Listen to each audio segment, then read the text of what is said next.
The stars are not silent. They scream.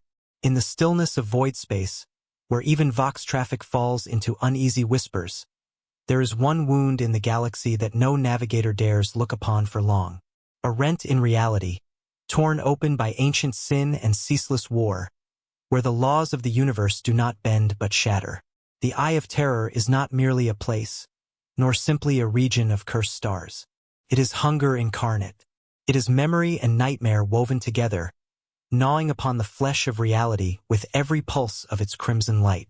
Those who approach it feel their thoughts unravel, their dreams bleed into waking, and their prayers dissolve into ash. To enter the Eye is to abandon all certainty, to wager your soul against the will of gods who despise mortals, and to accept that you may never be whole again. If you want to delve deeper into these shadowed truths, if you hunger for stories steeped in dread and fascination, I invite you to stand vigil with us here. Like this transmission, share it among your kin, and bind yourself to the channel, so that together we may chart the path through nightmare and memory in Warhammer 40K. There are places in the galaxy where even the most hardened voidfarer refuses to chart a course, and yet Imperial ships prowl these star lanes endlessly. The threshold of the Eye of Terror is such a place, neither fully consumed by the warp, nor wholly belonging to real space. It is a liminal realm, a scar where physics and faith contend with one another in a ceaseless duel, and where the Imperium fights an endless, unwinnable vigil. From afar, the Eye appears as a blazing storm across the void, a swirling cataract of crimson and amethyst that pulses like the beating heart of some monstrous god. Closer, however, its terror takes a quieter, subtler shape. Navigational augurs that return gibberish, chronometers that fall into recursive loops, and the soft hum of reality itself beginning to fray. Imperial Navy battle groups hang at this boundary like desperate sentinels guarding a gate that can never truly be sealed. Their crews are drawn from every corner of the Imperium. Pressed men from hive worlds, sons of agriplanets promised a soldier's wage, daughters of the void conscripted into service. Each lives beneath the shadow of that wound in the sky, watching the way its light stains their dreams, and wondering whether their duty is noble defiance or slow-motion damnation. On their vox grills, the sermons of the ecclesiarchy play endlessly, the voices of priests warning them that to falter is to betray Terra itself. Yet in the silence between liturgies, the crews whisper their own superstitions. Some hang tiny icons of the Aquila upside down, believing it confuses demons. Others etch prayers into their skin with ship blades, carving scars into their arms so that the Emperor may read their bodies when their souls are lost. Beyond these fleets lie the rogue traders and their mercenary flotillas, ever willing to gamble with eternity if the prize is rich enough. They hunt for shattered fragments of Eldari craftworlds, the husks of derelict manufactoria drifting like bones, or the corpses of ancient crusades entombed within the border storms. For them, the Eye is both abyss and opportunity. They enter its fringe with wards painted in human blood, their navigators driven near-blind by the blinding warp currents, their hulls reinforced with stolen Xenos alloys, and still, most do not return. To find one of their ships drifting back into Imperial space months or centuries later is to glimpse a ghost. Hulls corroded by things that are not rust, crew reduced to whispering revenants who no longer know their own names, data slates filled with frantic glyphs that no lex mechanic can translate. The Administratum seals such wrecks in endless quarantine, but their stories bleed into rumor, and rumor into legend. Even the planets that linger at the Eye's edge pay the price for proximity. Once verdant worlds twist into nightmarish parodies of life. Forests that burn without consuming, seas that rise and fall in mockery of tides, skies that weep ash instead of rain. Imperial colonists labor to keep their faith unshaken. Their temples raised high with statues of gold, their shrines choked with incense. Yet no amount of prayer silences the whispers that creep into their thoughts at night. For the Administratum, such planets are classified as border-compliant, deemed useful so long as their tithes flow and their citizens obey. For those who live there, they are prisons of dread, each dawn a reminder that they walk upon the razor's edge of damnation. Astropaths stationed along this threshold suffer worst of all. Their minds, tuned to the currents of the warp, become fragile vessels battered by the tide. They hear voices that are not human, hymns sung in languages that predate history, and the laughter of gods that mock the very concept of hope. Many go blind early, their eyes shriveled to pale sockets by visions of demonic fire. Others simply fall silent, their tongues refusing to utter any sound save for screams. The Adeptus Astrotelepathica replaces them without question, their deaths recorded as routine attrition. But among the sailors and soldiers who depend upon their whispers across the void, each lost astropath is a warning. The eye does not forgive their watch. It only waits, on the very border of this scar, where the stars themselves seem warped by its gravity. The threshold takes on its most haunting guise. Light bends, distances elongate and contract, and time becomes unreliable. Ships may emerge from a patrol believing they have spent days in the void, only to discover that months have passed upon their return. Entire battle groups have vanished into such distortions, their fates unknown, their names struck quietly from records lest their stories sow despair. To serve here is to accept that one's end may not even be marked by death, but by erasure, as though reality itself chose to forget. It is said that those who linger too long at the edge of the eye begin to dream of it not as a wound, but as a mouth. They see it opening wider each night, teeth of starlight gnashing at the firmament, a tongue of living flame reaching toward their worlds. Whether these are nightmares or visions, no one can truly know. Yet the dream is always the same. The eye hungers and its hunger is eternal. The threshold is never still. Even when Imperial augurs report silence, when Auspex sweeps return nothing but static, and when the void seems calm, the eye breathes. It expands and contracts like a lung filled with fire, its tides drawing ships toward it in subtle, invisible currents. Veteran captains know these motions well, though few admit them aloud. They feel the subtle drag against their hulls, the way a ship seems to shudder as if straining to resist an unseen hand. Navigators mutter about currents that do not exist on any chart, currents that twist their inner sight into labyrinths of impossible paths. And sometimes, in the midst of that resistance, a ship will simply slip. One heartbeat it is stationed dutifully in formation. The next it has vanished, swallowed whole by a tide that left no ripple behind.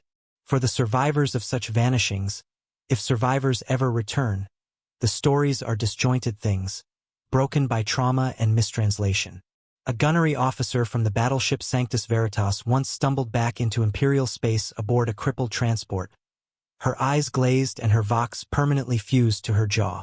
She spoke of corridors that twisted back upon themselves, of a ship's deck folding like parchment until its crew stood upon walls that became ceilings, and of whispers that promised them safety if they only stepped beyond the airlocks. Most of her comrades had obeyed. The officer alone had resisted, though she did not know why. No one does.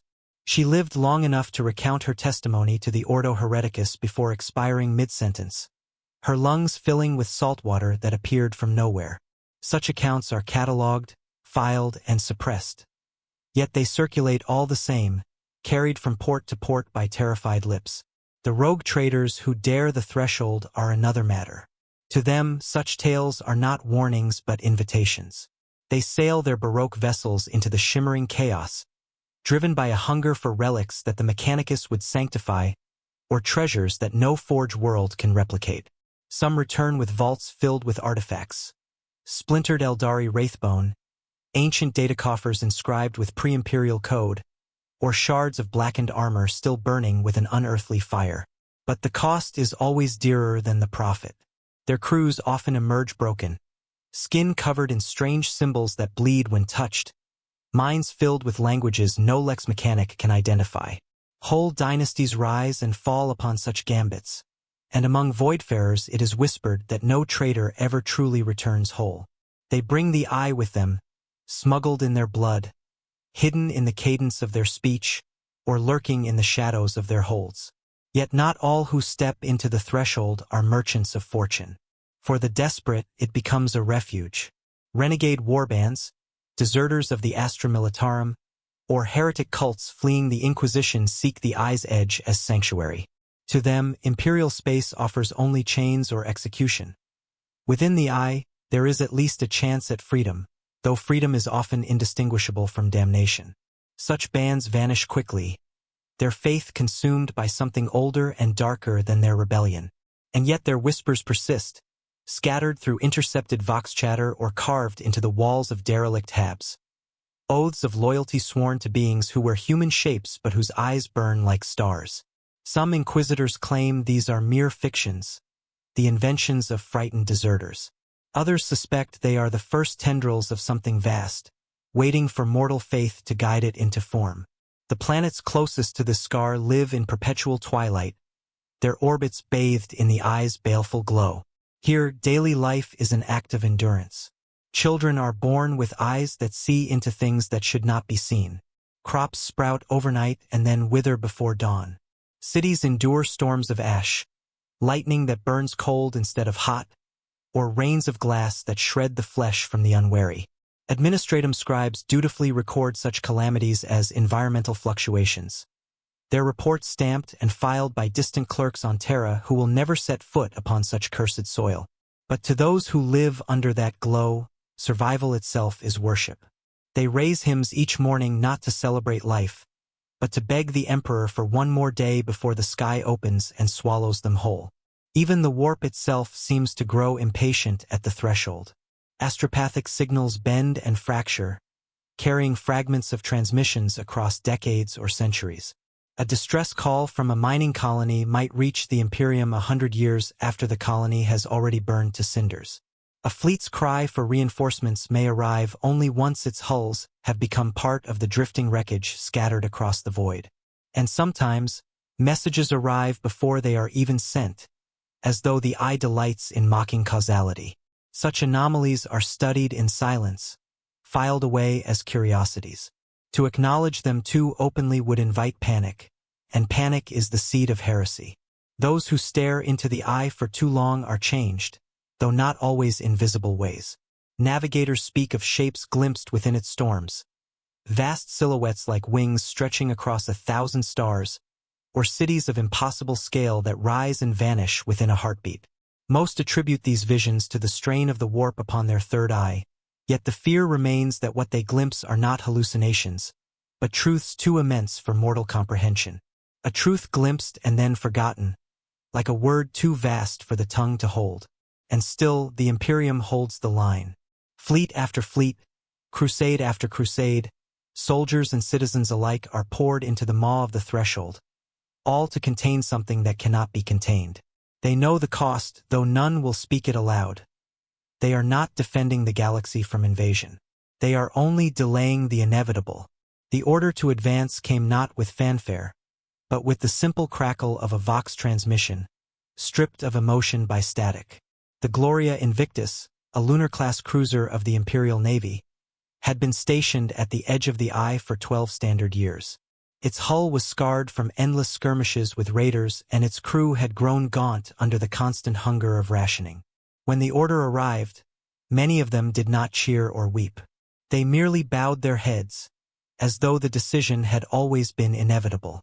The captain stood upon the bridge like a statue carved from obsidian, his hands gripping the arms of his throne chair until the knuckles turned white. His navigator, a pale figure with a cloth of gold wound around her head to conceal her warp-marked third eye, trembled as she adjusted her posture within her gilded pod. The charts before her were meaningless. No map could predict the shifting tides of the eye.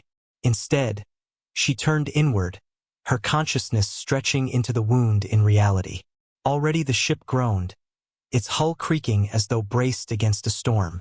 The crew muttered prayers, some spoken aloud, others pressed into the flesh of their palms where nails drew thin rivulets of blood. Crossing the threshold was never instantaneous. It was not a clean step from real space into the warp. It was a drowning. First came the distortion of light, the stars bending and smearing as though smeared across glass.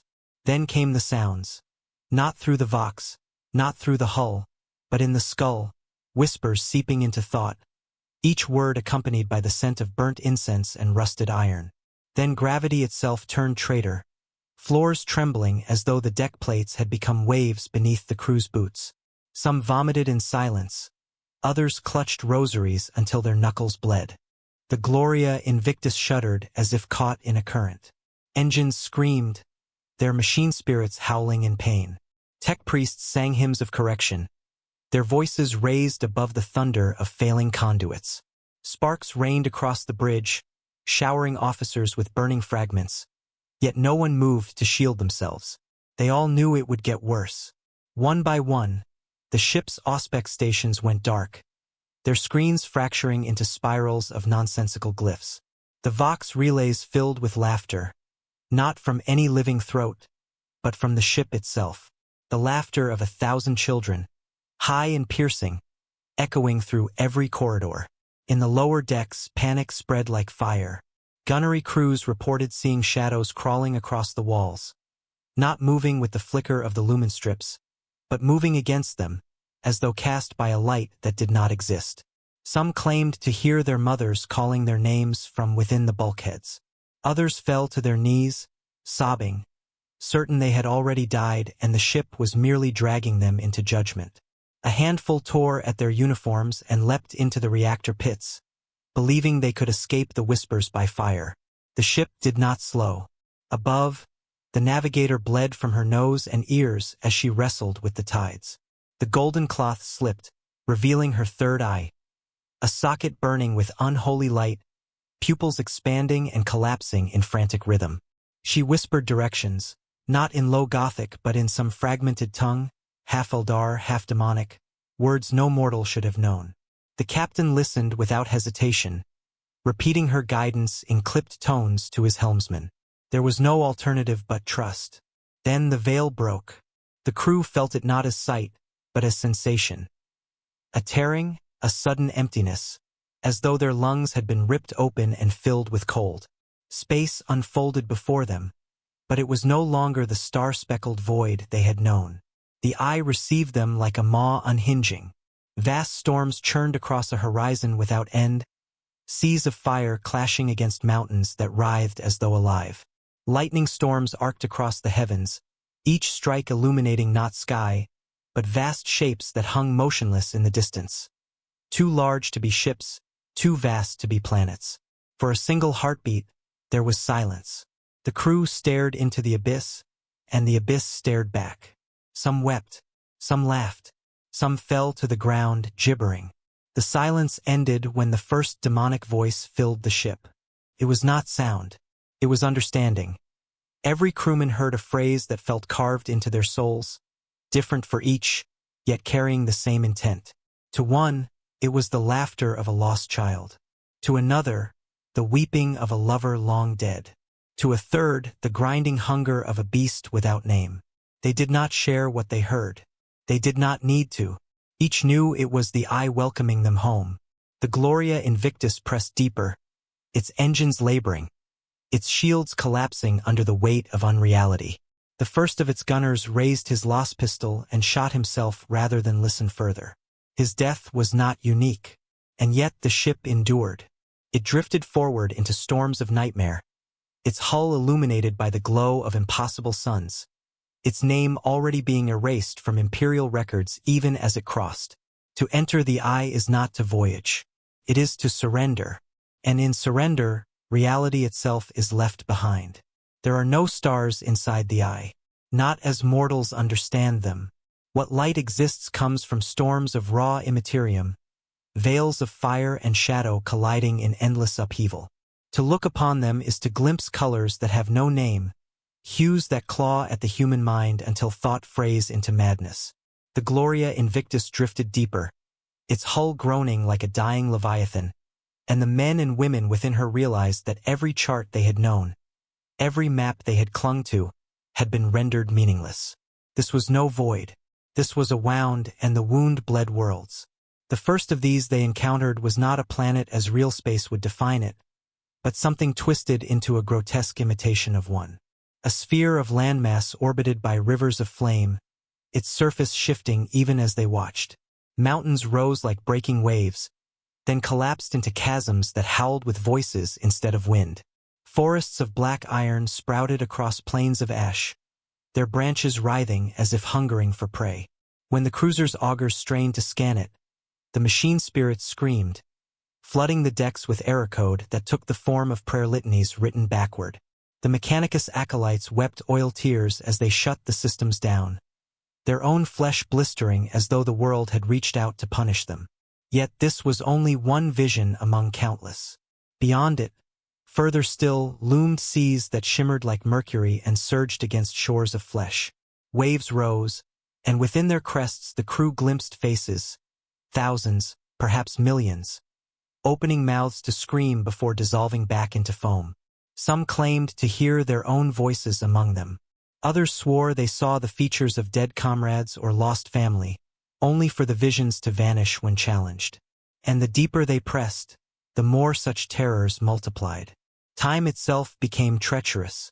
Hours stretched into what felt like years, then snapped back in a single heartbeat. A deckhand swore he had been walking the same corridor for a week before emerging back on the bridge, his body gaunt with starvation, his eyes sunken as though he had endured the hunger of years. The Medici found his flesh alive with worms that vanished the moment light touched them. They burned his body without question, fearful of what might crawl free if left unchecked. Even distance betrayed them.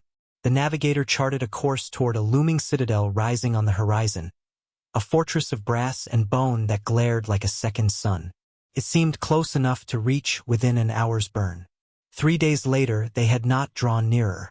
Instead, the fortress grew vaster, expanding until it dwarfed entire planets, its spires stretching endlessly upward into a void where sky and ground were indistinguishable. The navigator wept in her pod, insisting she was following the correct path, while the captain sat in silence, his eyes fixed on the impossible silhouette. Among the crew, whispers spread like contagion. Some swore the ship was no longer moving at all, that the eye had swallowed them whole and left them suspended in a single unending moment. Others insisted they had seen figures walking the decks, shapes in armor too vast for any human, helm crowns that burned with molten gold. To some, they were visions of the custodes come to deliver judgment. To others, they were demons in disguise. The arguments ended in blood, men and women slaying one another in desperate conviction. The further they sank, the more the eye revealed its cruelest truth. It did not merely show horrors, personalized them. A voidsman dreaming of drowning awoke to find his lungs filled with seawater, gasping his last on the deck. A gunner terrified of fire erupted into flames though no Prometheum spill could be found. A priest who doubted his own faith began to bleed words from his skin, each scripture appearing in burning lines until his body was a living scroll. He died reciting passages he had never memorized. Each death fed the panic, and each panic deepened the eye's hold. It was here that even the captain faltered. A man who had endured a dozen naval campaigns, who had watched comrades executed for cowardice and had survived sieges that lasted years. He now stood motionless, eyes wide as though staring into something only he could see. When he finally spoke, his words were not his own. "It remembers us," he whispered, voice cracked and hollow. "It knows our names." He repeated the phrase until his jaw locked, until his tongue split, until his voice faded into silence. No one dared touch him. The navigator alone persevered. She clung to her charts, whispering syllables torn from her warp-born eye, guiding the ship forward through tides that had no beginning or end. Each breath she drew was agony, her body breaking under the strain.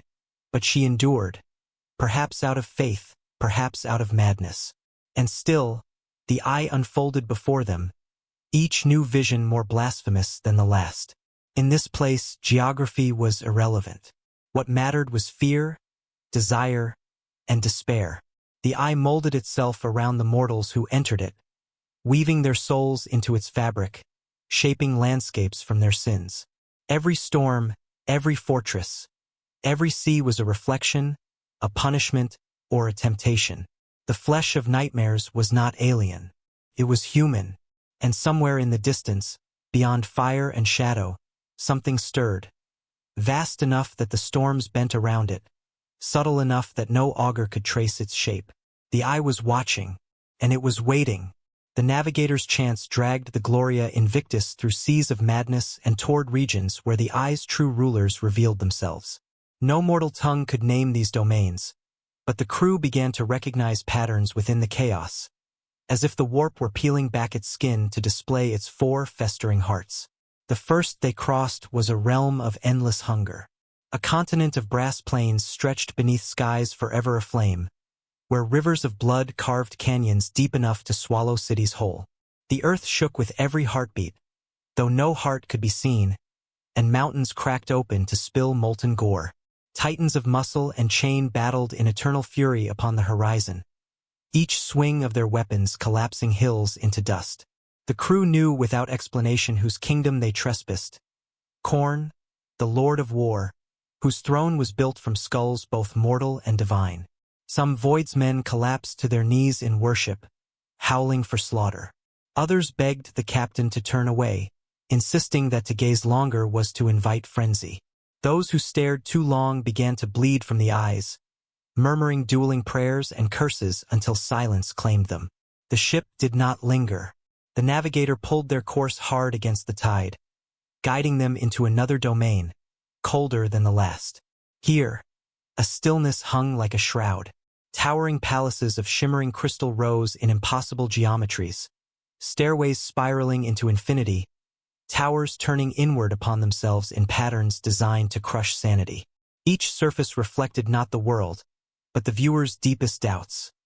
A Voidsman peered into the glass and saw his wife, aged and dead, accusing him of abandonment. Another saw himself already rotting in the cold embrace of the grave. Minds buckled. Some tore out their own eyes rather than see further. This was the shadow of Tsench, the great schemer, whose whispers slipped into every ear and sowed seeds of mistrust. The captain himself raged at imagined betrayal, drawing his sidearm on his first mate before the priest dared to strike him down with a prayer. Even that prayer came twisted, words slithering from the man's lips that no human should have known. They fled once more, yet the eye gave no respite. The void convulsed, and they emerged above an ocean of rotting flesh that stretched beyond sight. Vast pustules rose and burst, spewing swarms of plague flies that beat wings heavy as thunder. The stench seeped through steel, filling lungs with filth. The crew vomited blood, coughing out their own teeth as the disease of this realm took hold. Still, among the suffering, a strange serenity crept into their hearts. Laughter echoed across the skies, not cruel but comforting, as though welcoming them into the fold of decay.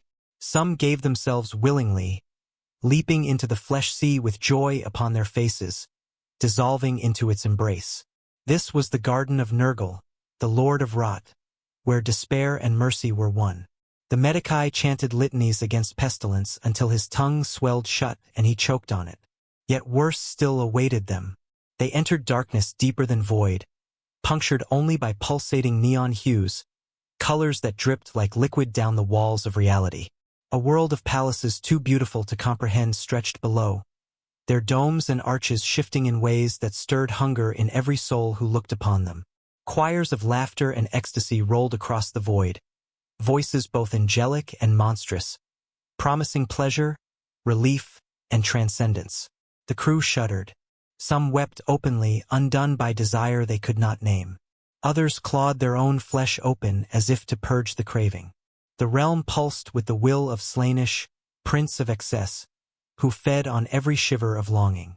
A deck officer tore free his augmetic eye and devoured it, shrieking that at last he could see. Another collapsed, writhing in bliss so great that it tore his heart apart.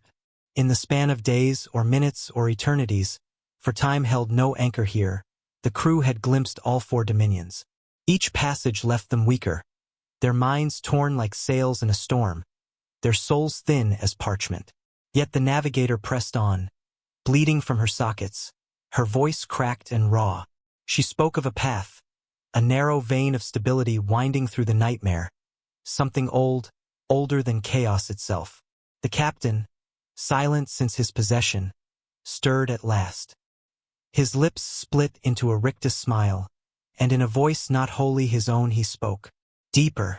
It is not the gods that wait for us. It is something else. Something forgotten.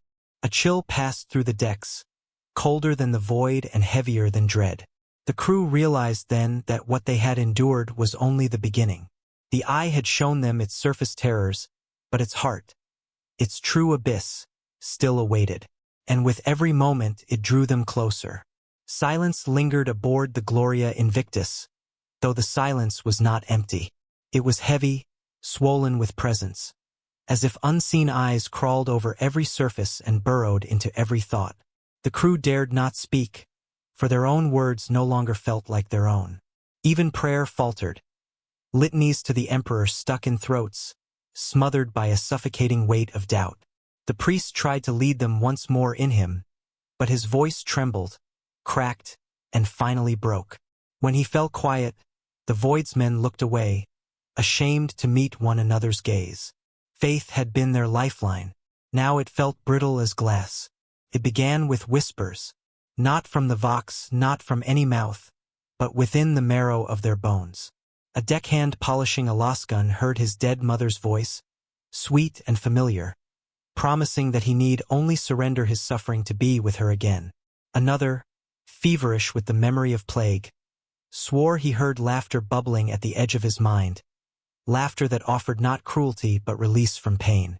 And always, faint and insistent, came the sound of drums, echoing just beyond perception. Steady, rising, drawing hearts into rhythm. The navigator, her face gaunt and her sockets raw, wept as she guided the vessel. She confessed in broken whispers that she no longer saw merely the tides of the warp. She saw thrones. Thrones of brass, crystal, wrought, and velvet, and each one called to her. They were offering her strength, visions, immortality itself, if only she would turn the ship toward them. Choose, they hissed. Choose and be free. For the first time since their entry, the captain spoke again in his true voice, though it was ragged, half-strangled by whatever else coiled within him. He ordered silence, demanded loyalty, declared that no man or woman aboard would bend knee to the abominations that ruled this realm. His words rang with authority, yet his hand trembled on the grip of his bolt pistol. Behind his command, the shadows seemed to smile. Temptation spread through the decks like a fever. Some Voidsmen dreamed of battle glory, of wielding weapons that could level cities in a single strike, their names carved into eternity as champions of war. Others felt a creeping peace, an urge to lay down arms and embrace the inevitable rot, to laugh and feast even as their flesh decayed. A few, racked by forbidden desires, felt themselves drawn to visions of impossible beauty that promised relief from the endless grind of duty and fear. Each temptation was tailored, intimate, as if the gods themselves leaned close and whispered into their ears. One night cycle, a gunner vanished. He was found hours later, his body slumped against a bulkhead, a bloodied knife in his hand. His eyes were gone, carved from his skull, yet his mouth twisted in a grin that stretched ear to ear. Etched into the wall in his blood were words none dared speak aloud, though every man aboard could read them in his mind. I see now. I see forever. The priest denounced the act as heresy, but his voice quivered with uncertainty. He began to spend long hours alone, muttering not to the emperor but to something else, something unseen. When challenged, he insisted he was merely testing his flock, but his gaze lingered too long on the shadows. His lips twitched as if repeating words he dared not voice. The Medici, driven half-mad by the wounds festering aboard, cried out in desperation one cycle that he could save them. All of them, if they would let him use what he had been shown. He held aloft a vial of glistening ichor, a substance that pulsed as though alive. He claimed it had been gifted to him in dream, that with it he could cure plague, heal wounds, even grant life anew. His hands shook as he pleaded for trust. Some reached for him, desperate for salvation. Others recoiled, seeing the truth in his madness. The captain ordered the vial destroyed, but in the silence that followed, he admitted to himself that a part of him wished it had been spared. The eye of terror was no longer merely around them.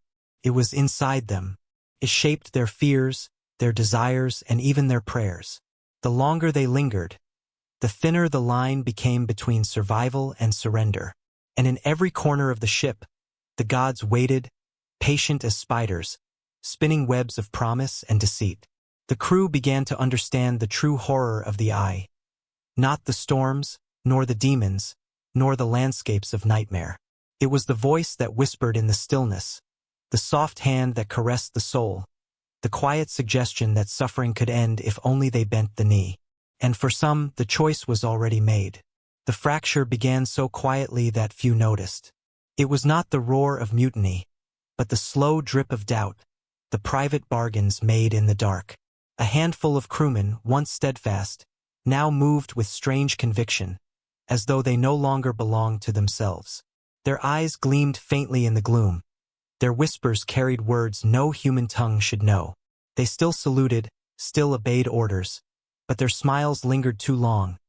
Their prayers grew too soft, and those who bunked near them swore they heard them speaking in their sleep to voices that answered back. The captain tried to rally discipline. He ordered double watches, had the ship's confessionals opened so every man could spill his doubts before the priest. But the priest no longer spoke as he once had. His sermons carried a new rhythm, a subtle twist in cadence that unsettled even the faithful. He spoke of endurance, but his words hinted at surrender. He invoked the emperor, yet in the same breath seemed to praise something else. Those who listened too closely left with a strange calm, a smile that never reached their eyes. The Medicai's promises of salvation only deepened the divide. He swore he could save them from the wasting sicknesses that spread through the decks, claiming he had learned more in dreams than from a lifetime of sanctioned study. When denied the right to use his gifts, he began to work in secret. Rumors spread of men who walked into his chamber broken and walked out whole, their wounds stitched not by steel or sutures, but by something alive beneath their skin. They swore fealty to the Medicai after, guarding him with feral devotion. The captain considered having him executed, yet hesitation gnawed at him. If the Medicai truly could heal, then perhaps he was no heretic at all, but a vessel for something greater. Tension thickened into paranoia. Food vanished from stores, weapons disappeared from the racks, and men began vanishing into the labyrinthine passages of the ship, never to return. Those who slept dreamed of vast figures reaching for them, a hand of rusted iron, a caress of velvet fingers, a swarm of rot-born insects, a storm of fire and blood. They woke shaken, yet some woke smiling. The navigator confessed to the captain in hushed tones that their path was no longer theirs to guide. "I steer," she whispered, "but it is not my hand that moves the tiller. We go where they wish." It was then that the first act of open rebellion came. A squad of gunners, driven half-mad by whispered promises of strength, stormed the shrine deck. They smashed the statue of the emperor with the butts of their rifles, shouting that he was nothing, that the true gods had shown them the power to be free. The captain arrived too late to prevent the desecration. He shot 3 of them himself, their blood spraying across the shattered aquila. The rest were dragged away, their faces vacant, as though even death would not release them from the voices in their skulls. But their defiance had planted seeds. Some began to wonder if the heretics had been right. If the emperor truly was all-powerful, why had he not shielded them from the eye? Why did their prayers return only as echoes, while the gods of chaos answered so readily? These questions were not spoken aloud, but they flickered in the eyes of men too tired to hold the line of faith. The captain clung to discipline as to a lifeline. He made examples of the wavering, spacing men accused of heresy without trial, their screams fading into the void. But each execution only deepened the quiet hunger for rebellion. The eye had no need to roar.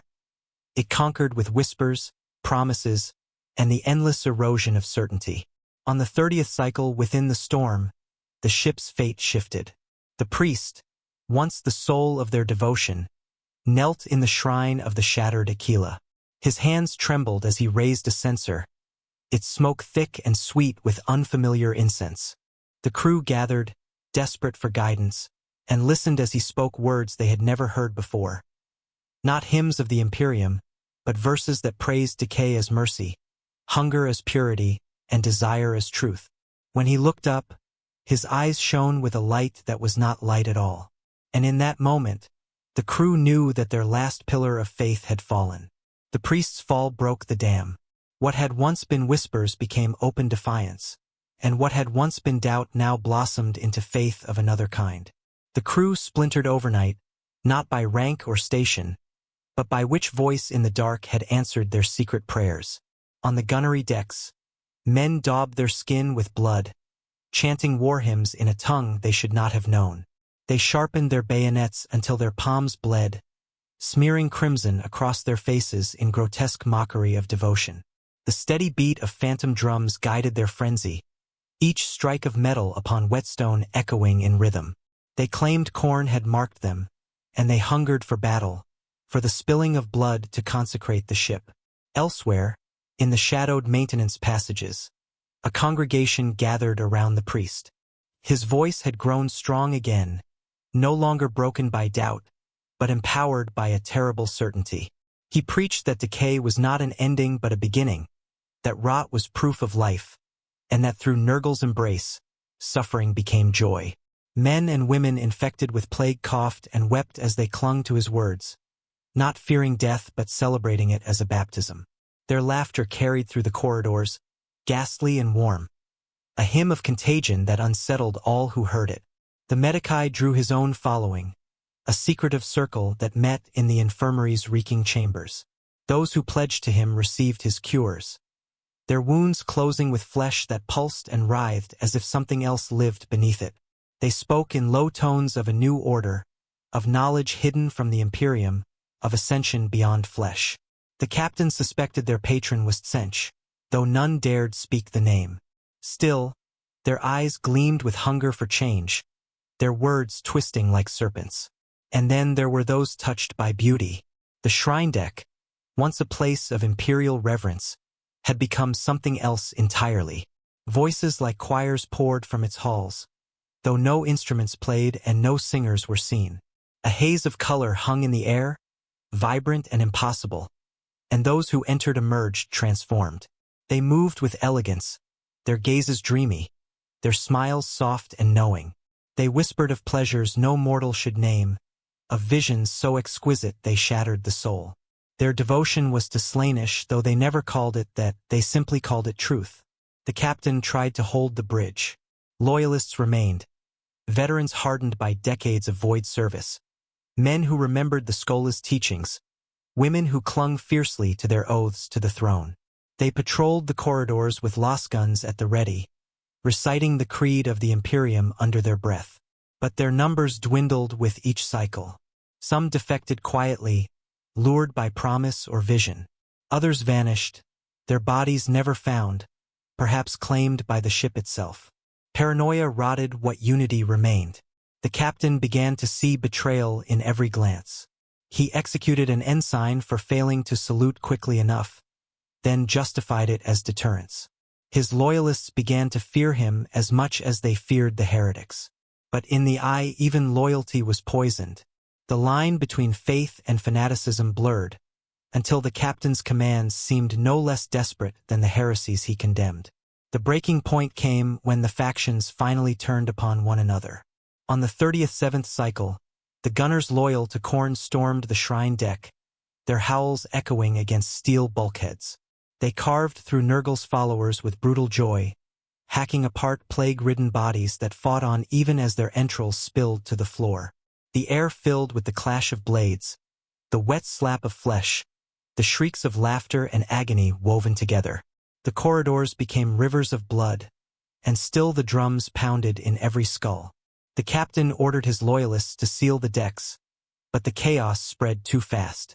Tsench's acolytes unleashed weapons the crew had never seen before. Shards of crystallized warp lightning that burned holes through bulkheads and left victims writhing in shapes unrecognizable as human. Slaanesh's devotees slipped through the carnage like dancers, their blades gleaming, their voices intoxicating. Men who raised arms against them faltered, entranced, and died with bliss upon their faces. The Gloria Invictus had become a battlefield, its corridors no longer sanctified by the Aquila, but by the banners of the gods. The warp outside mirrored the slaughter within, bleeding colors through the viewports, storms flashing in harmony with the carnage.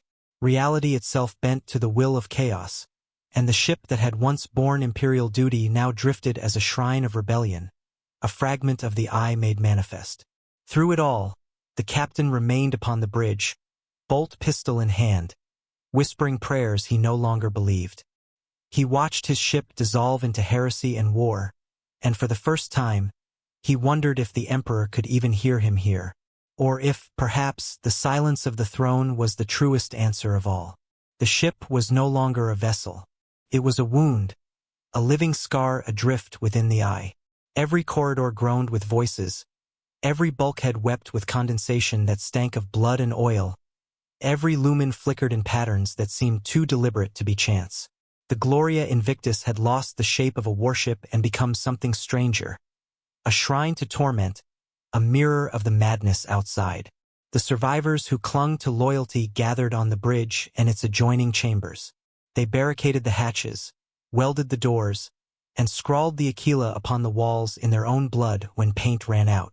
Their faces were gaunt, their eyes ringed with sleeplessness. Some still prayed, whispering litanies to the Emperor with cracked lips.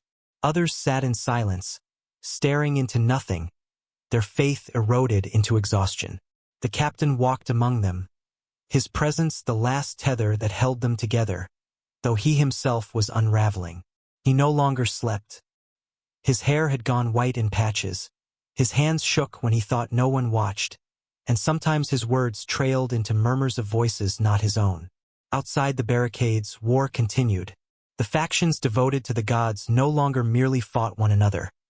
They hunted the loyalists with deliberate cruelty, dragging captives into the depths of the ship. The screams that followed echoed for hours, sometimes shrieks of agony, sometimes peals of manic laughter, sometimes silence too sudden to be anything but death. Each sound drove splinters deeper into the hearts of those who remained faithful. The eye did not need to kill them. It only needed to break them. It began with dreams. Even within the sealed sanctum of the bridge, sleep brought no peace. Men dreamed of themselves triumphant, clad in brass, wielding axes that split the heavens. They dreamed of laughter that turned to coughing, their bodies swelling with blessed decay until they burst into showers of flies. They dreamed of halls of crystal where knowledge flowed like rivers, if only they dared to drink. They dreamed of velvet hands and lips that promised an eternity of pleasure, of release from fear, of bliss that defied death itself. Some woke screaming, others woke smiling. The navigator, who had once been the ship's guide, had become its prophet of despair. She sat chained in the corner, for none trusted her, yet none could do without her. Her eyes were gone, burned into black pits, yet still she saw. She spoke constantly in riddles, her words threading through the minds of the crew like poisoned needles. "We are already dead," she whispered. "We walk inside our own carcass. The eye is not beyond us. It is us." When silenced, she only laughed until her throat bled. The priest who had fallen to Nurgle's embrace had vanished during the fighting, but his absence was not relief. His voice still reached them, seeping through vox systems that should have been dead. He preached in tones soft and fatherly, promising mercy, promising that if they surrendered, their pain would end. The captain tore the vox units from the walls, but still the voice came, seeping through steel itself. Men wept as they listened, their faith breaking one word at a time. Hunger gnawed at them. Rations had long since spoiled, and what little remained reeked of rot. The Medicai's followers offered food. Meat that twitched, bread that bled, water that shimmered like quicksilver. Some refused, some accepted. Those who ate changed in subtle ways. Their pupils dilated too wide. Their skin shifted in unnatural hues. Their words grew sharp with double meaning. Yet they lived, while those who held fast to purity starved. The choice became a torment, to endure hunger until death, or to eat and become something less or more. The captain's hand hovered often over his pistol. He saw the heresy creeping even among his loyalists. He saw faith burning out, replaced by desperation. He knew mutiny could erupt again at any moment. Yet still he could not bring himself to fire. Perhaps he feared that once he began, he would not stop until he was the last soul aboard. And outside the viewports, the eye watched. Shapes moved in the warp, vast and impossible, their silhouettes shifting like storms of flesh and light. Sometimes they seemed like angels, radiant and beautiful. Other times they were nothing but void, devouring even the stars.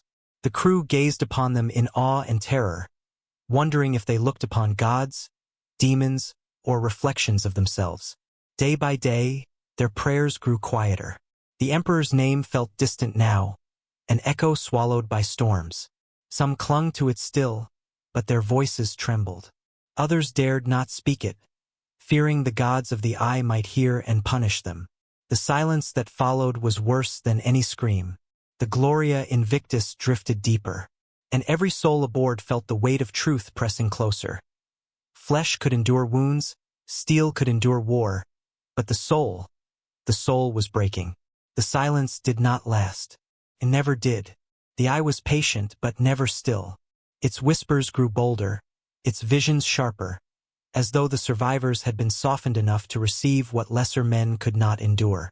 It began with the navigator. Chained and blind, she convulsed one cycle as if struck by lightning. Her head snapped back, her mouth gaping wide, and from her throat poured words in 100 voices at once. They spoke of futures that contradicted each other, of battles both won and lost, of Terra burning and Terra crowned in light, of the Emperor rising and of the Emperor rotting. The crew covered their ears, but the sound was not in the air. It was in their blood, vibrating their bones. When at last she fell silent, she lay in a pool of her own blood, laughing softly, whispering, "Do you see now? There is no truth, only the choosing of lies." Then came the visions in the void. Through the shattered viewports, the storm outside began to shape itself into images. A voidsman swore he saw his dead son's face staring back at him, vast and luminous, mouthing words he could not hear. Another claimed to see Terra itself suspended in the warp, a pale jewel, its countenance writhing like living flesh. The captain himself gazed too long into the storm and staggered back pale, refusing to speak of what he had seen. But his hands trembled, and his lips moved as though repeating a name. Not the Emperor's, but something else, something forbidden. Madness crept into their speech. Loyalists who had sworn never to falter now muttered contradictions, praising the throne in one breath and damning it in the next. One woman carved the Aquila into her arm, again and again, until her flesh was raw, insisting she had to remind herself which side she belonged to. Another stared for hours into the flicker of a lumen, claiming the Emperor's face appeared there when no one else was watching. Faith was no longer a shield. It was a battlefield within their own skulls. The warp pressed harder. Dreams became indistinguishable from waking.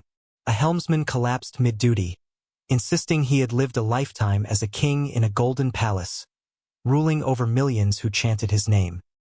He demanded the crew kneel before him, certain they were figments of a lesser reality. When they restrained him, he clawed his own throat open, laughing as he bled out, crying, "I'll wake again! I'll wake again!" The Medicai's followers whispered of ascension. They claimed the warp was not a prison but a womb, that they were being reshaped into forms worthy of eternity. Their flesh twitched beneath their uniforms, eyes blossoming in their arms, mouths opening where none should be. Horrified, some loyalists shot them on sight. Others hesitated, wondering if perhaps it was true, if survival here meant becoming something more than human. The priest's voice returned once more, echoing from vents, from steel, from the very air. He spoke gently now, like a father soothing frightened children. He told them there was no need for fear, no need for hunger, no need for pain. "The garden waits," he murmured, "and all may enter who cease their struggling." A few of the starving slipped from the barricades that night, vanishing into the dark. They were not seen again, though faint laughter drifted through the corridors, soft and wet. Even the captain faltered, alone in the command throne. He stared at the hololithic displays that no longer mapped stars, but shifting symbols that writhed and reformed with every heartbeat. He whispered oaths to the Emperor, but they sounded hollow even to himself. He thought of the voices, the visions, the endless silence from Terra. He wondered if faith was not a shield but a leash, one that had snapped the moment they crossed the eye's threshold. And yet, for all their despair, none could look away. The horrors became revelations, and the revelations became a kind of hunger.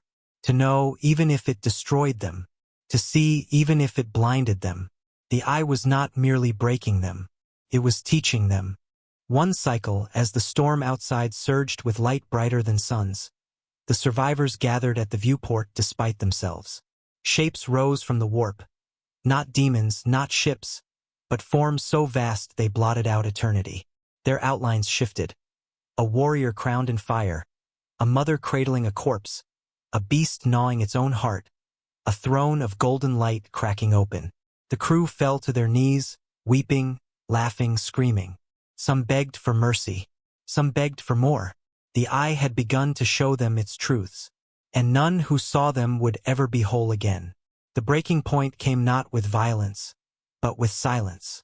For a single cycle, the voices in the walls ceased, the visions dulled, and the warp storm beyond the hull dimmed to a sullen glow. It was as if the eye itself paused, watching to see what its prey would do without the lash of its torment. That quiet was more unbearable than any scream. The crew turned on one another.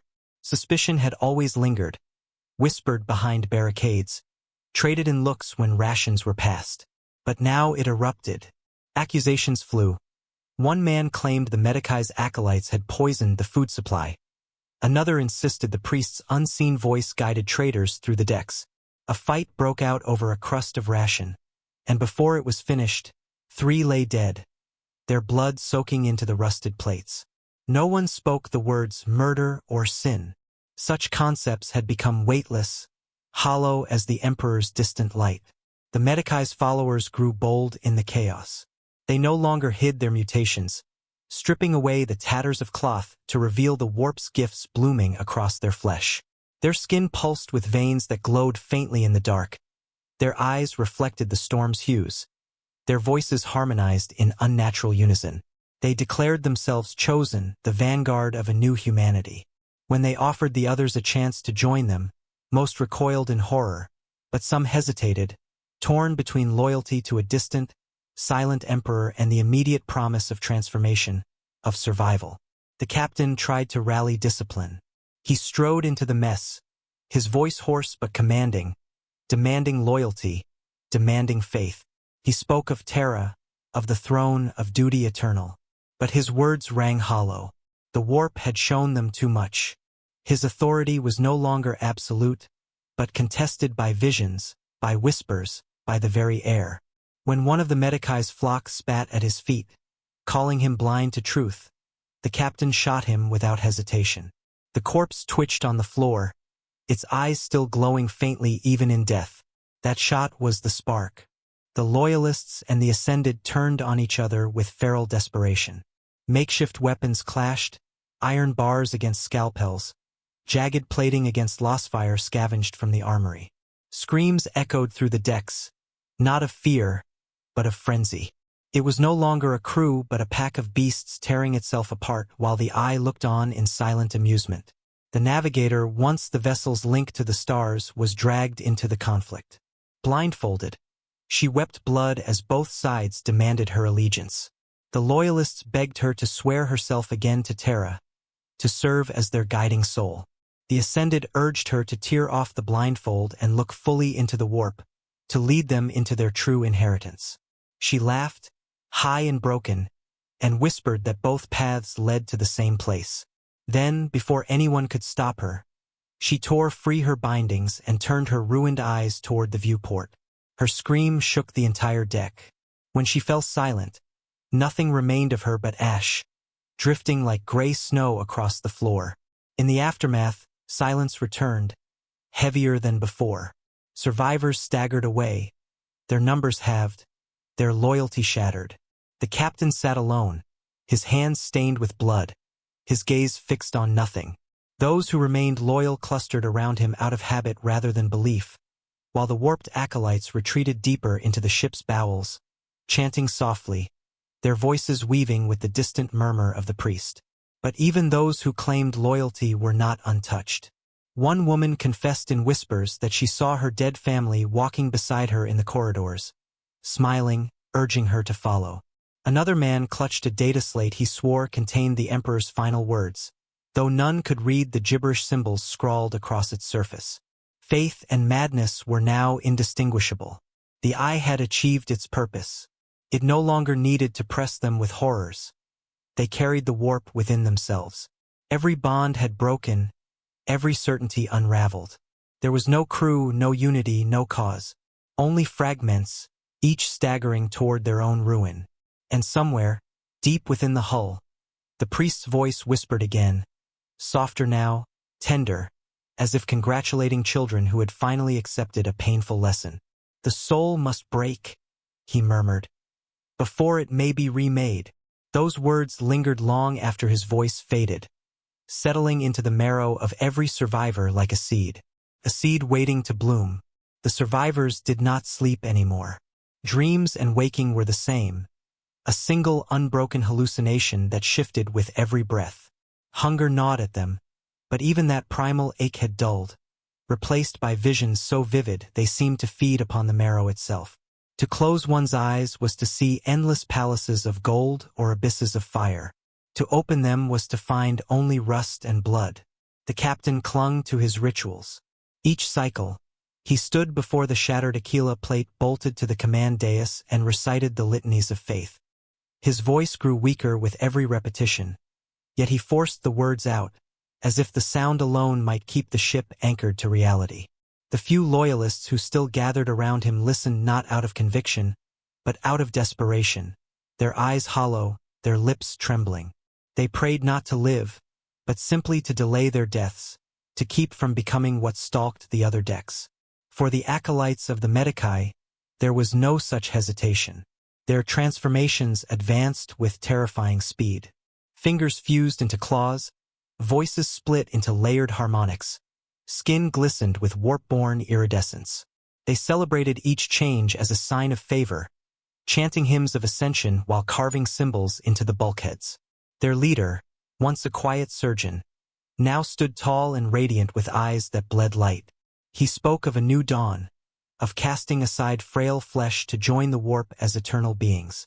And when he walked, others followed, drawn as moths to flame. The ship itself seemed to tilt between realities.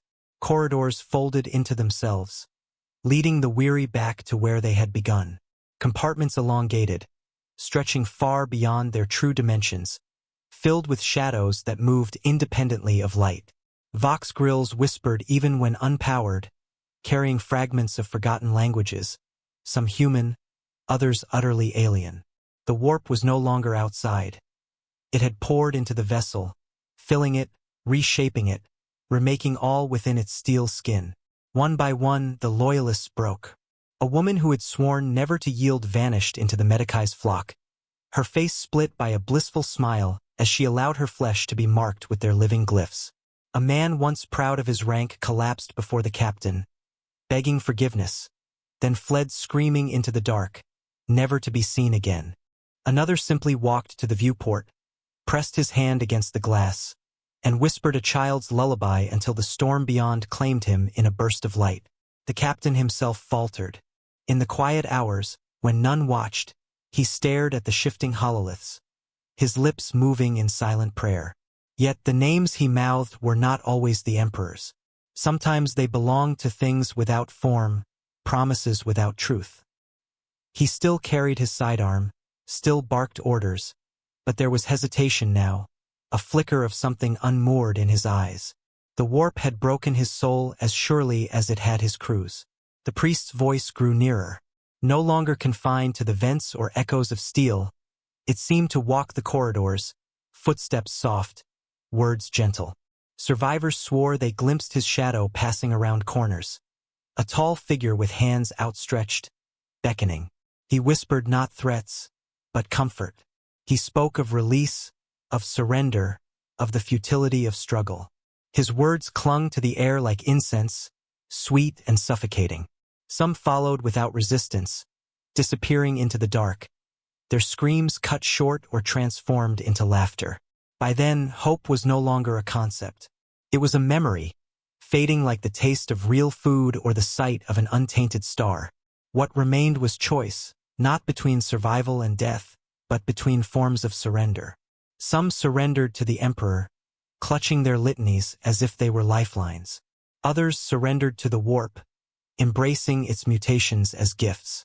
And a few surrendered to nothing at all, letting the madness consume them without allegiance, wandering like husks until they collapsed. The eye did not need to kill them. It only needed to watch. The survivors were already destroying themselves, each choice a step deeper into damnation. The storm outside pulsed brighter with every loss, as though feeding on their despair, their worship, their brokenness. The warp was patient. It would claim them all in time. And so the crew dwindled, fractured, scattered across their dying vessel. The Medicai's followers sang hymns in the dark, their voices echoing like choirs of glass. The loyalists whispered prayers into empty air, their faith trembling like a candle in a storm. The captain sat in silence, staring at nothing, his hand hovering always over his sidearm, as though he too were waiting for the moment when all pretense would end. The breaking of their souls was nearly complete. What remained was only the choosing of their ruin. The end did not announce itself with battle or fire. It came quietly, as all endings do within the eye. The ship drifted, its engines long since silent, its decks littered with the remnants of conflict and surrender. The air was thick with rot, with incense, with the metallic tang of blood. Yet through that silence, the survivors felt a pressure, as though the storm beyond the hull leaned close, waiting. The captain was the last pillar. He clung to his command throne with the stubbornness of a drowning man clinging to wreckage. His uniform was torn, his flesh gaunt, his eyes sunken, but still he sat, back straight, whispering litanies between cracked lips. His voice carried no authority now, only the rhythm of ritual. The few loyalists who remained knelt around him, their faces gaunt and hollow, their gazes fixed on nothing. They prayed with him, but without conviction. Their words were husks, their faith a reflex. Then the priest returned, not as a voice, not as a shadow, but as a figure stepping into the command chamber. He was tall, draped in tattered robes, his face hidden beneath a hood. Where his hands emerged, they shimmered with faint light, neither flesh nor metal, but something between. His presence filled the chamber, not with dread, but with unbearable calm. He did not command. He did not threaten. He simply opened his arms and whispered, "It is time." The loyalists trembled. Some pressed their foreheads to the deck, weeping silently. One rose, walked to him, and was embraced. She dissolved into light, her scream lost in a sigh of release. Another followed, then another, until the chamber grew empty save for the captain, the priest, and the storm beyond. The Medicai's flock appeared then, stepping from the shadows, their flesh radiant with warp-born sigils. They knelt not before the captain, but before the priest. Their leader lifted his altered face, smiling, and declared the crew reborn. Their voices rose in unison, a choir of broken throats singing praise to the eye, to the storm, to the truth beyond mortal sight. The captain drew his sidearm. His hand shook, but he leveled it at the priest. His voice cracked, but he spoke. Oaths of loyalty, words of defiance, prayers to the emperor who still sat upon his throne. For a heartbeat, the chamber trembled with tension, two truths colliding, the old faith and the new revelation. The priest only lowered his hood. What lay beneath was not horror, but familiarity. The priest's face was human, ordinary, forgettable. A face that could have belonged to any voidsman, any citizen of the Imperium. A face unmarked, unscarred, unremarkable. That was the cruelty. That was the revelation. The warp did not need monsters to break humanity. It needed only itself reflected through the ordinary. The captain's sidearm slipped from his hand. His knees gave way. He did not weep. He did not rage. He simply bowed his head, his faith at last cracked beyond repair. The storm outside surged. The hull shuddered as if struck by a vast hand. The void filled with shapes vast and unknowable, their outlines shifting between thrones and corpses, wings and chains, light and shadow. The survivors screamed, laughed, prayed, or fell silent. In that final moment, each chose to embrace, to resist, or to collapse into nothing. But it no longer mattered. Choice itself was illusion. The eye had them all. The priest's voice rose one last time, gentle as a lullaby. The soul must break, he said, so that it may be remade. And the ship was gone. Whether consumed, transformed, or simply forgotten, none could say. Only the storm remained, endless and patient, waiting for the next soul bold or foolish enough to enter. Thus ended the breaking, not with fire, not with triumph, but with surrender, quiet and complete. The eye had taken them, and in its gaze they were never truly gone. No ship leaves the eye unchanged. Some vanish entirely, swallowed by the storm, never to be spoken of again. Others reemerge after years or centuries, their hulls corroded by energies no forge can replicate, their crews twisted into things that no longer bear the name of men. And some, though rare, return looking whole, their stories silenced, their logs erased, their survivors mute. But even these carry it within them, the silence of the eye, the echo of whispers that never fade. The Imperium treats such vessels with suspicion, burning many in purifying flame the moment they dock. For the eye is not simply a place, but a wound, and all who pass through it are marked. Yet for every horror recorded, there are 1,000 that remain rumor, liturgy, or fearful conjecture. The eye is eternity, and eternity cannot be measured in mortal terms. Some within the Ordo Malleus claim that time itself folds in its depths, that ships entering may emerge before they left, or centuries after. Pilgrims of heretical cults speak of paradise hidden within the storm, gardens of flesh and rivers of light where all pain is washed away. The Adeptus Mechanicus mutter in private that within its tides lie machines older than humanity, constructs of impossible scale, glimpsed like mountains in fog before fading again into madness. What is truth? Perhaps all of it, perhaps none. For the eye thrives on ambiguity, feeding on certainty, unraveling all attempts to cage it in doctrine or data. It is no wonder that its legends spread like infection. For every world near its border, children grow up with tales of ships swallowed whole, of demons stalking between stars, of warriors crowned in fire striding across endless battlefields. Even the black ships whisper its name in fear, for even the most disciplined psyker, trained and shackled, dreams of the eye when the Astronomicon flickers. To the Imperium it is damnation, to chaos it is promise, to the common man it is myth. Yet whatever the telling, all agree on one truth. The eye is eternal. It was there before humanity's rise, and it will remain long after mankind is dust. It is not a place of war alone, but of memory, of hunger, of possibility. Some scholars risk blasphemy by calling it the galaxy's reflection, the soul of all who live, stripped bare, magnified, made monstrous.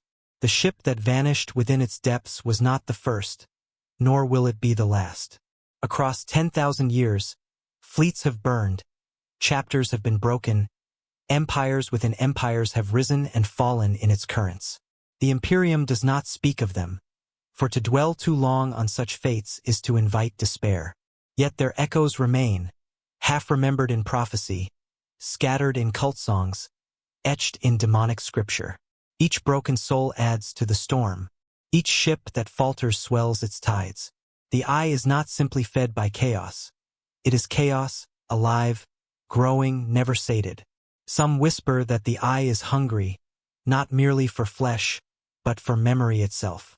That the screams of dying crews are not lost, but woven into its storms. That the laughter of the damned is not fading, but eternal. To stand at its border, to gaze too long into its roiling heart, is to hear faint echoes, not of your own thoughts, but of every thought ever consumed. 1,000 languages murmuring, pleading, promising, damning. A chorus without end. What remains of the lost ship's crew within that chorus? Perhaps nothing, perhaps everything. Their prayers, their screams, their betrayals, their surrender. All woven into eternity, indistinguishable from the countless before them. Their faces forgotten, their names erased, yet their essence lingering, forever part of the storm's music. For the eye remembers, though not as men remember. It remembers as the abyss remembers, not in detail but in hunger, and so the story widens. From one vessel, one crew, to the unending truth. To enter the eye is not merely to risk death, but to join an eternity beyond comprehension. An eternity where faith and blasphemy blur, where loyalty and betrayal collapse into the same scream, where the soul is stripped and reshaped until it is no longer soul but storm. The Imperium insists that such fates are warnings. But the eye whispers something different. It whispers that such fates are beginnings. Every story of the eye carries with it the weight of dread. Yet some are worse than the silence of ships that never return. It is those that re-emerge which gnaw at the Imperium's foundations, for they bring back more questions than answers, more terror than truth. A ship lost for centuries may drift again into real space as if no time had passed, its hull intact, its markings preserved. The Vox will echo with messages recorded by men long dead, their voices pleading for rescue, for light, for salvation. When boarding parties breach the hull, they find no bodies, no signs of violence, only the faint scent of incense and a lingering whisper that coils through the corridors. Other times, the return is fouler still. A vessel broken and torn by warp storms limps from the eye, its crew still alive yet unrecognizable. They speak with words no longer their own, their eyes reflecting storms no mortal has seen, their hands trembling with an eagerness for acts of horror they cannot name. They are quarantined, interrogated, burned in purgation fires, yet the taint lingers. Those who question them whisper of strange hymns echoing in their minds, of dreams of palaces of bone and seas of gold. The Inquisition knows such truths cannot be contained, yet still it tries, for to admit them openly is to admit defeat. It is said some return without memory, their minds wiped clean, their past erased. They walk among the faithful as if they had never left, their lives beginning anew. But the eye is never so merciful. In time, cracks show, dreams that last for days, voices heard in solitude, glimpses of impossible shapes in shadow. These survivors never truly escape. They are seeds planted in soil unsuspecting, seeds that one day sprout in madness, in mutation, in cults that rise like weeds in the dark corners of the Imperium. Such stories ripple outward, infecting entire systems with dread. Merchant captains tell them in hushed tones over cups of amasec, warning young voidsmen never to stare too long at the Astronomican's light lest it twist into the eye's mocking reflection. Pilgrims whisper them on their knees, praying that the Emperor's gaze shields them from seeing what lies beyond. Even children in hive spires dare each other to speak the eye's name in abandoned manufactura. Their laughter brittle, their games edged with real fear. The eye does not need to strike directly to sow terror. Its legend alone is contagion.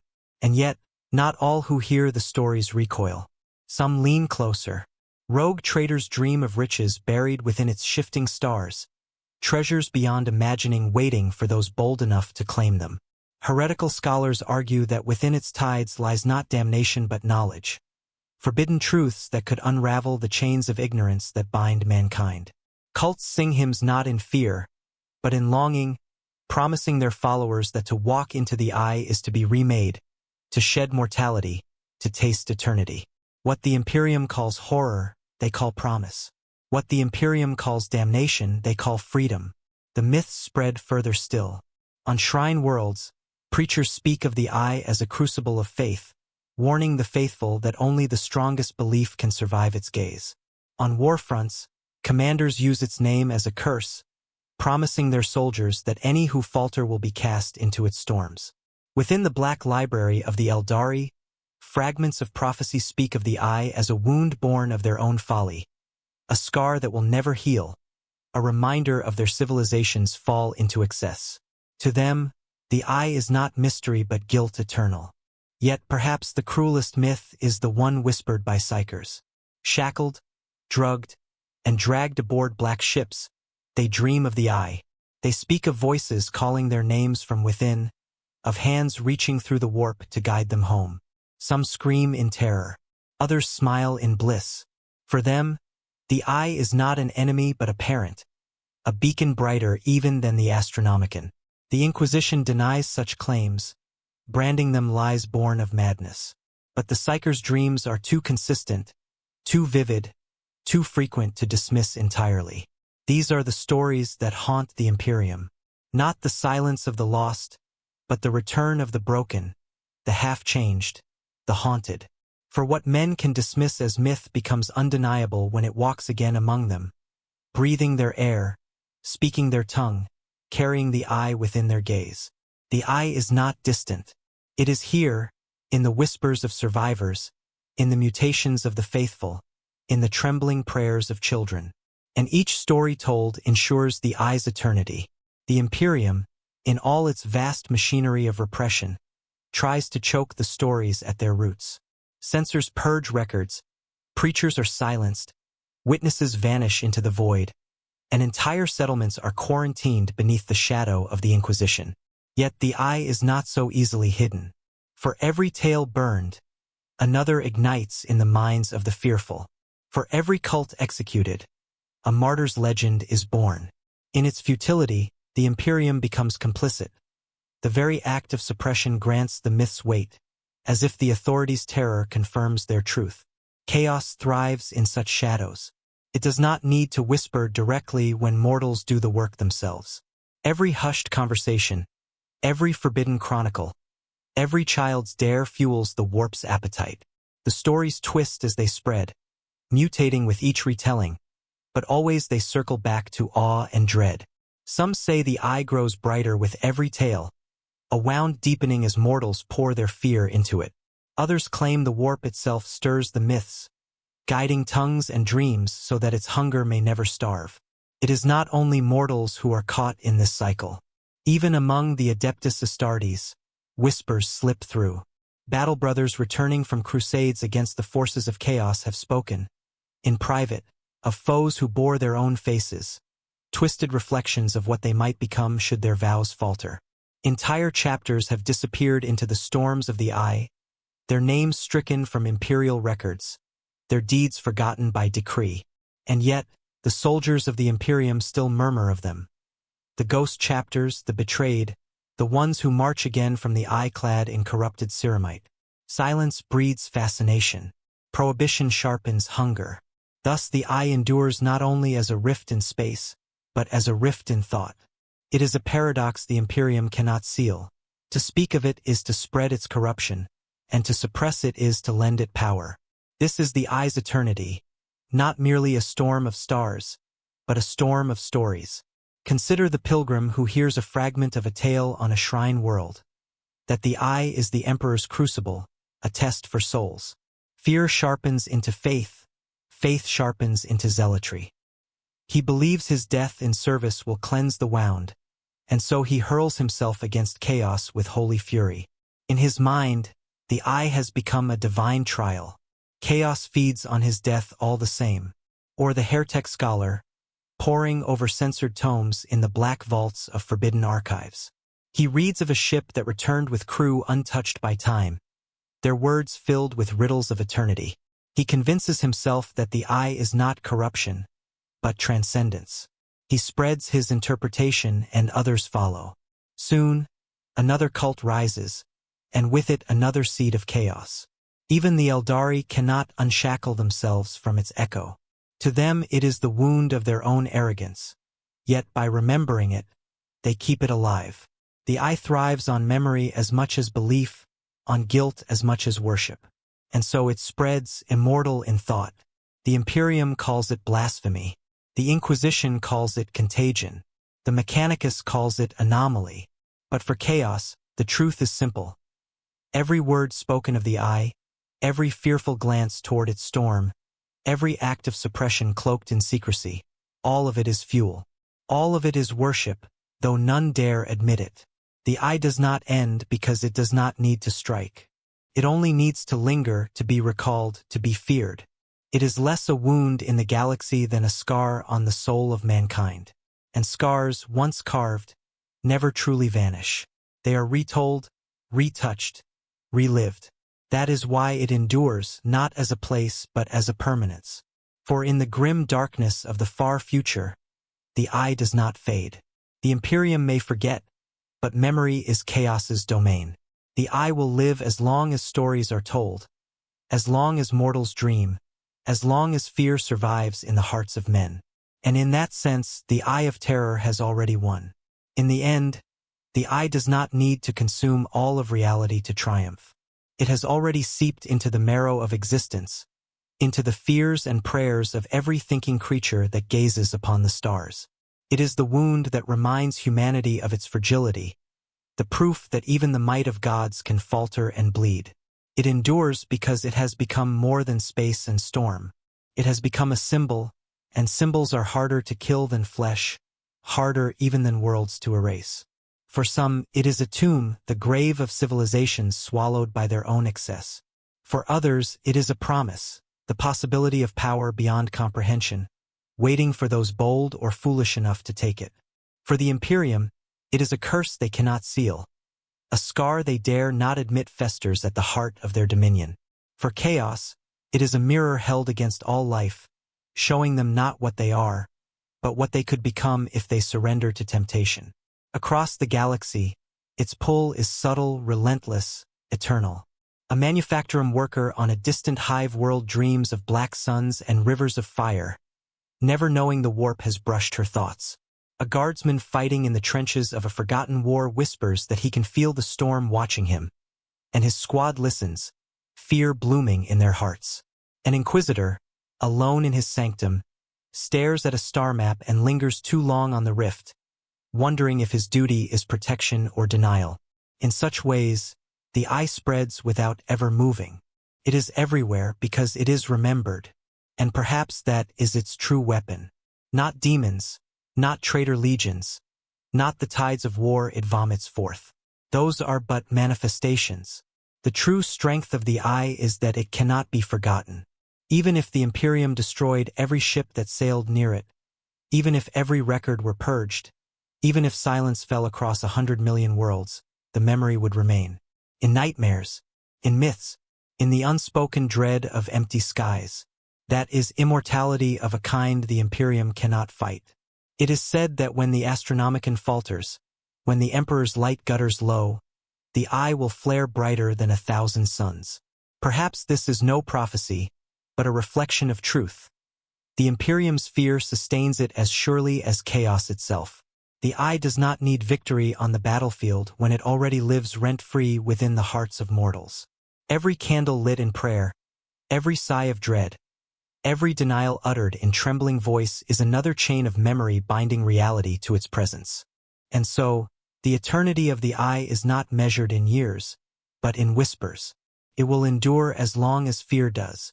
And fear, in the grim darkness of the far future, is eternal. Picture it, then.